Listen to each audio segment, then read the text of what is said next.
Та бүхэндээ шинэ оны мэнд хүргэе. За 2026 оны хамгийн ихний бичлэгээрээ та бүхэнтэйгээ уулзж байгаадаа маш их баяртай байна. За тэгээд өнөөдрийн бичлэг маань болохоор ямар сэдвтэй вэ гэхээр 2026 оныг өөрсдийнхөө хувьд хамгийн сайн жил болгохын тулд юу хийвэл зүгээр вэ гэсэн юм зүйл байгаа. За тэгээд 2026 он бол их зөөлөн гоё жил болж байгаа гэж ер нь хүмүүс бол яриад байгаа тий.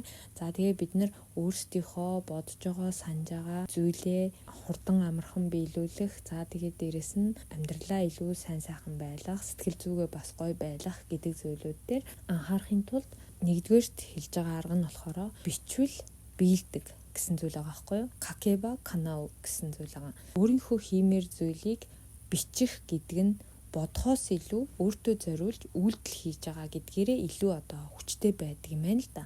Бичнэ гэдэг бодож байгаа зүйлээ бодит болгох хамгийн ихний алхам гэж хэлдэг шүү дээ. Тэгэхээр жижиг гэлтгүй өөрийнхөө хийж байгаа зүйл болоод өөрийнхөө бодож санаж байгаа зүйл, сэтгэл санаа бүх юмаа ер нь бол бүгдийг нь бичээд үзээрэй гэсэн юм зүйл байгаа байхгүй юу? Энэ нэг сарда багтаагаад өөрсдийнхөө 100 хүртэлх хүсэл ч юм уу хиймээр зүйл ч юм уу тийм зүйл байх юм бол бичиж үзээрэй гэсэн юм зүйл байгаа. 100 ширхэг хийх зүйл, бодож байгаа зүйл, хиймээр зүйл гэдгээ ингээд бичнэ гэдэг чинь өөрийнхөө амьдралыг илүү ингээд нарийн анзаардаг юм байна л да. Өмнө нь анзаарч байгаагүй зүйлээ анзаарч өгдөг. Шинээр хийхийг хүссэн зүйл бас гарч ирдэг. Өмнө нь хийгээ бодоод мартсан байсан зүйлээ ч гэсэн эргэж сандаг. Ийм бас чухал зүйл байгаа. Нодон бас би бичлэгээрээ хийжсэн. Тэгээ би бас өөрөө бичсэн болно. Бичих үед маш гой амьдралынхаа хамаг бүх зүйлийг л өрн эргэж сандаг гэдэг нь айгүй бас гоё юм билээ. Тийм болохоор та бүхэн манаас бичээд үзээрэй. Би хийж чадах, чадахгүй ч гэдэг юм уу, миний амьдрал яг боломжтой, боломжгүй гэдэг зүйлийг ерөөсөө бодохгүйгээр зүгээр л би ийм зүйл хиймээр байна гэдэг тэр зүйл дээр поинтлоод амьдралдаа хийж үзмээр бүх зүйлээ бичсэн ч болно гэсэн үг. Ингэж 100 зүйл бичихэд илүү олон зүйл биелэх боломжтой гэж үздэг юм билээ. Миний нодныгийн бичсэн 100 зүйлээс бас нэлээд олон зүйл биелсэн байсан. Гэхдээ заавал нэг том эд хөрөнгө юу гэдгийг нэг тийм том зорилго юу биш. Тийм зүйл байж болох ч гэсэн дандаа тийм зүйл биш шүү дээ тий. Жишээлбэл өглөө бүр өөртөө гоё үг хэлдэг болсон байж гэдэг юм уу тий. Юу гэдгийг өдөр тутмын амьдралдаа маш амархан хэрэгжүүлж болохоор зүйлөөч байж болох байхгүй юу? За тэгээ хоёрт нь болохоор эд зүйлтэй дотн ийдэг зөөлөн харьцах гэж байгаа. Энэ нь болохоор хүний амьдралыг маш их өөрчилдөг тэр энергийг гаргадаг гинэ. Яа тэгэхээр хүний сэтгэлийн тэр байгаа байдал, хандлага гэдэг зүйл ерөөсөө амьдрал дээр гайхамшигыг бүтээх боломжтой гэж байгаа байхгүй юу? Тэгээ японоор болохоор тэрийг kokoro no arikata гэж хэлээд байгаа.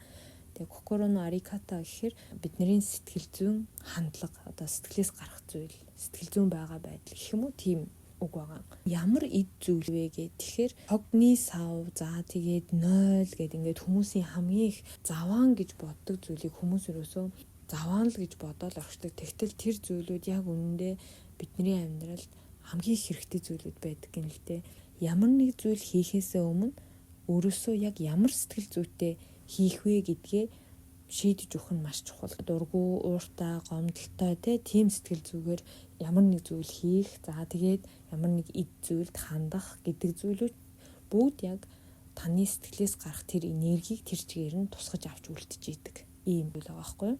Магистрт сурж байхдаа би Японы нэг яриа сонсч ирсэн. Тэгээд тэр хүн юу гэсэн хэрэг хоёр бодлоор ингэж эд зүйлд ханддаг гэж хэлжсэн байхгүй юу? Нэгтгэх нь болохоор дарэни демо дэхиру кото, дарэни демо дэкинай кура яттара жинсига кавару гэсэн үгсэн. Энэ юу гэсэн үг вэ гэхээр хинч чадах зүйлийг хинч чадахгүй юм шиг хийх нь чамд болоод чиний амьдралд өөрчлөлтийг өгнө гэсэн тийм бодлоор хийдэг гэд энэ хүний гол чухалчилж хийдэг зүйл нь болохоор 0-ыг бүр үргэлж цэвэр цэмцгээр гял цал байлгахаас гадна 0-доо үргэлж баярлаа гэж байнга хэлдэг гэж байгаа.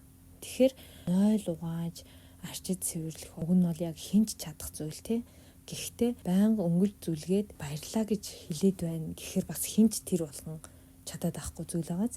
Тэгэхээр энэ хүний нөгөө хинч чадах зүйлийг хинч чадахгүй юм шиг хийх гэдэг нь энэ дээр гарч ирж байгаа. Хоёрт нь болохоор дургүй зүйлээ дуртай болтлоо хийж чадах юм бол бас чиний амьдралд өөрчлөлт гарна гэж боддог гэж байгаа байхгүй юу. Яагаад тэгэхээр 0-ын цэвэрлэгээ энэ хүн болохоор өөрөө дургүй байсан гэсэн. Тэгээд дунд сургуультай анх өөртөө ингээд дургүй зүйлээ дуртай болтол хийх цорилт гэх юм уу амлалт ингэж өгчээсэн гэж байгаа байхгүй. Тэгээд ингээд эхэлж исэн. Сургуулийнхаа 0-ыг 1 жил яг цэвэрлээд ингээд хийжсэн ч гэсэн нэг их ерөөс юм өөрчлөгдөөгүй гэсэн. Тэр 1 жилд нь болохоор Японд ч ер нь цэвэрлэгийг хүүхдүүд өөрсдөө хийдэг шүү дээ. 0 ч вэ нүг коридор шал бүх анги танхим бүгдийг нь өөрсдөө цэвэрлэдэг. Цэвэрлэгч байдаггүй. 0 цэвэрлэх нь аз дээшилдэг, сайн сайхан юм ирдэг, за мөнгө ол зарлог орж ирдэг ингэж ярьдаг. Учираас тухайн үед бол тэрийг яг тэгээд сонсцсон, тэгээд би хийж үзье гэд хүүхд болохоор бодсон гэж байгаа байхгүй юу. Тэгсэн чинь жил өнгөрсөн юу ч өөрчлөгдөөгүй гэд. Тэгээ бодж үзээд яагаад ингэж юу ч өөрчлөгдөхгүй байгаа юм бол гэд ингэж өөрөөсөө асуугаад исэн гэж байгаа. Тэгээд юуг олж ингэж анзаарсан гэхээр тэр 0-ыг цэвэрлэхдээ бодоод исэн бодол нь болохоор 0 цэвэрлэхээр аз амжилт мөнгө одоо надад л сайн юм орж ирнэ гэд өөртөө юм нэхэд хариу хүлээгээд хийгээд байсан маань сайн зүйл биш байсан гэж ойлгосон гэж байгаа байхгүй. Тэрийг анзаараад дунд сургуулийн 2 дугаар ангита 0 цэвэрлэхээс өмнө өөрийнхөө тэр сэтгэл бодлоо жоохон гэж цэгцэлж өөрчилдөг байсан гэж байгаа. Тэгээд энэ сургуулийн маань 0 цэвэрхэн байх юм бол бусад хүүхдүүд ч гэсэн тэр 0-ыг ашиглахдаа баярлна гэд ингээд боддог. За тэгээд надад юу орж ирж өөрчлөгдөх вэ гэдгийг ерөөсөө аль болох бодохоо болсон гэж байгаа байхгүй юу. Өөрийнхөө тэр цэвэрлэх ээлжин дээр л тийж бодлоо зэгслээл яг тэр 0-ыг ингээд цэвэрлэдэг байсан юм шиг. Тэгтэл эргэн тойрноосоо ингээд багаагаар магтаал аваад ямар ч хэсэн нэг тийм эерэг өөрчлөлт бол гарсан гэж байгаа. Тэгээ энэ хүний ойлгосон гол ялгаа нь юм хийхдээ ингээ бодох сэтгэлийн хандлага нь маш чухал юм байна гэдгийг ойлгосон гэж байгаа байхгүй. Өөрийнхөө төлөө хийдэг байснаа болоод бусдын төлөө болсон гэсэн үг болж байгаа.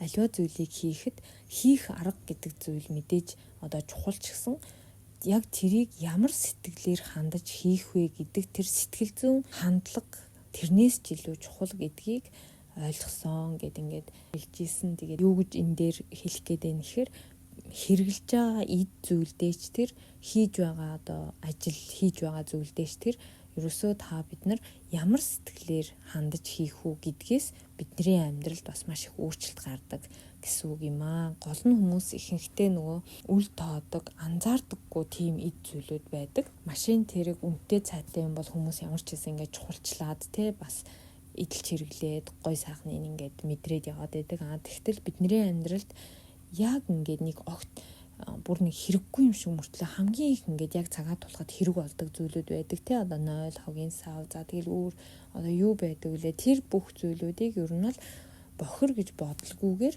маш гоё цэвэрлэж цэмцгэр байлгаж баярлаж талархаж хэлж чаддаг байх тийм сэтгэл зүй гэж байгаа байхгүй юу. Тэгээд яг бодох юм бол эдгээр бол амьдралд маш хэрэгтэй зүйлүүд байгаа. Та одоо гэртээ хогийн савгүй бол юм уу гадаа гудамжинд хогийн савгүй бол та ер нь яах вэ гэдэг юм уу. За тэгээд 0 гэдэг зүйл ингээд байхгүй бол яах вэ гэдэг юм уу ингэж бодож үзээд тэгэх юм бол та өөрийн мэдлгүй бас гоё талархдаг болно гэд ингээд ярьж ирсэн. За тэгээ гуравт нь болохоор хийж байгаа зүйлээ аль болох хөгжилдөж хийж чадах юм бол өөрийнхөө хүссэн амьдралыг бас бий болгож болно. Хүссэн зүйлээ ч гэсэн татж болно гэдэг ингэж байгаа байхгүй юу. За энэ болохоор зүгээр ингээ хөгжилтэй байгаад болчих юм уу гэхээр энэ дээр юу хэлэгдэж байгаа вэ гэхээр биднээс гарч байгаа тэр нөгөө энерги гэдэг зүйл маш их нөлөөлдгөө гэдгийг хэлээд байгаа юм билэ.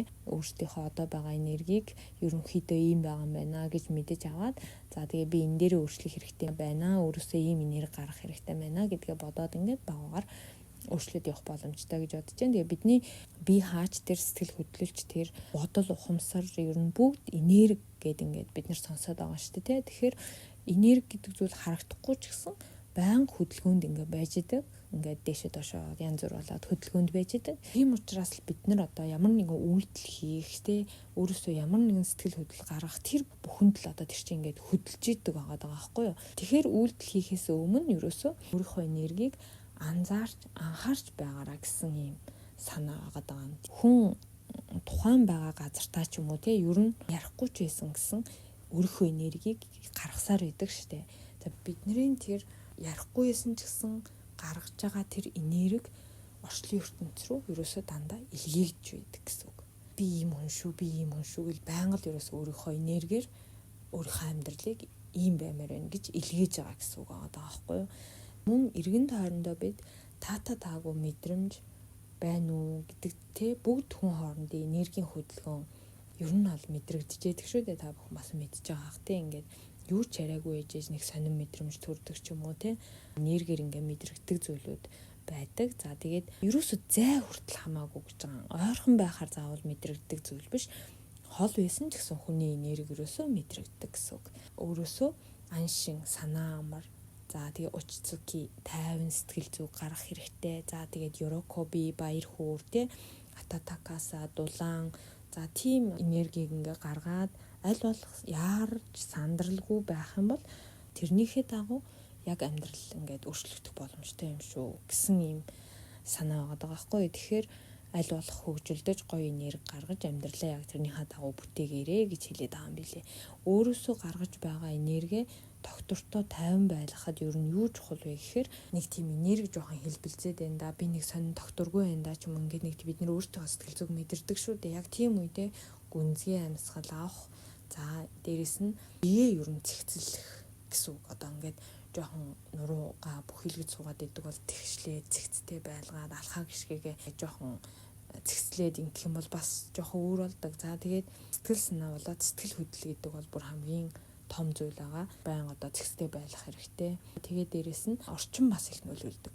Ингээд таагүй юмд анхаарал авах юм бол бидний энерги ундаг шиг бидний орчин тойронд эмх цэгцгүй бохир заваа ингээл байгаалах юм бол бас бидний энерги ундаг гэсэн үг байхгүй. Тэгэхээр энерги ер нь доктортой тайван байлгахад гүнзгий амьсгал авдаг тийм дадалтай болох хэрэгтэй. Бие ер нь маш гоё цэгцтэй байлгах сурах хэрэгтэй. Сэтгэл санаа сэтгэл хөдлөлөө хянаж сурах хэрэгтэй. За тэгээд орчноо бас цэвэр цэмцгэр байлгах хэрэгтэй гэсэн юм зүйлүүд байгаа. За тэгэхээр доктортой маш гоё сэтгэл зүйтэй байхад энерги бас яг тийм байгаа зогсохгүй яг л хөгжилтөө жаргалтай зүйлээ татна гэсэн үг болж байгаа. За тэгэхээр 2026 онд гадагшаа биш дотгошоогоо чиглэх гэдэг зүйл бол илүү давмгай бас яригдах болов гэж бодож байна. За тэгээд өөртөө ямар нэгэн шийдвэр гаргаад тэрнийхээ дагуу үйлдэл хийхэд амьдрал нэг үе шат илүү дээшлэж ахих боломжтой жил шүү гэж бас үзэж байгаа юм билээ. Тийм болохоор та бүхэн маань өөртөө нэг шийдвэр гаргаад тэрнийхээ дагуу тууштай,